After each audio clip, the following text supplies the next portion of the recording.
تعلق باللہ کا ایک اور فائدہ یہ بھی ہے کہ جو بندہ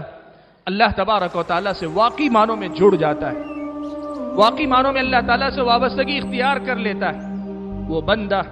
پھر اللہ تعالیٰ کا محتاج ہو جاتا ہے، اور جتنا اللہ کا محتاج ہوتا ہے دنیا سے اسی قدر زیادہ بے نیاز ہوتا جاتا ہے۔ جس قدر زیادہ اللہ تعالیٰ سے اس کا تعلق مضبوط ہوتا جاتا ہے، جس قدر زیادہ وہ اللہ کا محتاج ہوتا جاتا ہے، جس قدر زیادہ اللہ تعالیٰ کا ضرورت مند بنتا جاتا ہے، اللہ تعالیٰ اتنا ہی دنیا سے اسے بے نیاز کرتے چلے جاتے ہیں۔ آپ دیکھو پیارے نبی صلی اللہ علیہ وسلم نے اسی لیے یہ بات بیان فرمائی، اللہ کے نبی صلی اللہ علیہ وسلم نے یہ بات بیان فرمائی کہ بندہ اگر اللہ تعالیٰ سے نہیں مانگتا ہے، بندہ اگر اللہ تعالیٰ سے نہیں مانگتا ہے، اللہ تعالیٰ ناراض ہوتے ہیں۔ اللہ کے نبی صلی اللہ علیہ وسلم نے وہی دوسری طرف یہ بات بیان فرمائی کہ تمہیں لوگوں سے مانگنا نہیں چاہیے۔ آدمی اگر مانگتا ہے، الا ہی کہ واقعی معنوں میں مانگنے کی، محتاجی کی وہ نوبت آ گئی، مانگنے کے علاوہ کوئی چارہ نہ ہو تو بات الگ ہے، ورنہ عام زندگی میں آدمی مانگنے سے بے نیاز ہو کر گزارے، یہ ایمان کا کمال ہے۔ اہل علم نے ان دونوں باتوں کو جوڑ کر ایک بڑی حقیقت بیان کی ہے، کہا اللہ تعالیٰ چاہتے یہ ہیں کہ بندہ اپنی ہر ضرورت اللہ تعالیٰ سے مانگے، اپنے ہر معاملے میں اللہ تعالیٰ سے جڑے، اللہ تعالیٰ کی طرف لوٹ کر آئے۔ اور بلکہ بعض اہل علم نے یہاں تک بڑے پتے کی بات لکھی، کہا بسا اوقات اللہ تعالیٰ بندے کی زندگی میں ضرورتیں اس لیے پیدا کرتے ہیں، مسائل اس لیے پیدا کرتے ہیں، مشکلات اس لیے لاتے ہیں کہ وہ بندہ پلٹ کر اللہ تعالیٰ کی طرف آئے۔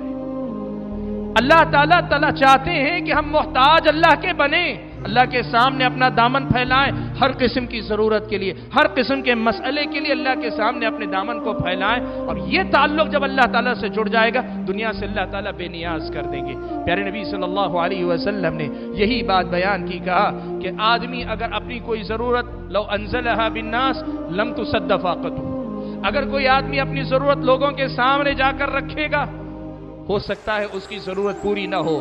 لیکن وہی بندہ اگر لو انزلها باللہ اپنی یہ ضرورت لے کر اللہ کے پاس پہنچتا ہے، اپنی ضرورت میں اللہ تعالیٰ سے اپنے آپ کو جوڑ لیتا ہے، تو کیا ہوگا؟ اللہ تبارک و تعالیٰ بہت جلد ہی یا تھوڑی تاخیر کے ساتھ صحیح اللہ تعالیٰ ایسے رزق سے مالا مال کریں گے جو وہ رزق اسے بے نیاز کر کے چھوڑے گا۔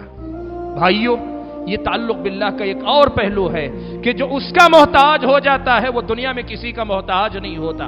وہ تعلقات سب سے رکھے گا، لیکن کوئی تعلق اس کی مجبوری نہیں بنے گا، کوئی تعلق اس کی ایسی مجبوری نہیں بنے گا کہ جس کا لحاظ کرنے پہ وہ مجبور ہو، جس کا بوجھ اپنی زندگی میں اٹھا کر چلنے پہ مجبور ہو۔ کسی کا احسان اپنے سر پہ لے کے جینا، کسی کے احسان کو اپنے پیٹھ پر اٹھائے ہوئے گھومنا، یہ ساری کیفیتوں سے اللہ نجات دے دے گا۔ ایک اللہ تعالیٰ سے تعلق اپنا مضبوط کر لو، تم اس کے محتاج ہو جاؤ، ساری دنیا سے اللہ بے نیاز کر دے گا۔ تم اس سے مانگ لو، اللہ تعالیٰ ہر کسی سے مانگنے سے تمہیں بے نیاز کر دے گا۔ تم اس کے سامنے اپنی ضرورتوں کو رکھ دو، تمہاری دنیا کی ساری ضرورتوں کے لیے اللہ تعالیٰ کافی ہو جائے گا۔ تعلق باللہ کا ایک پہلو یہ بھی ہے جو میرے اور آپ کے سامنے اس کی اہمیت کو واضح کرتا ہے۔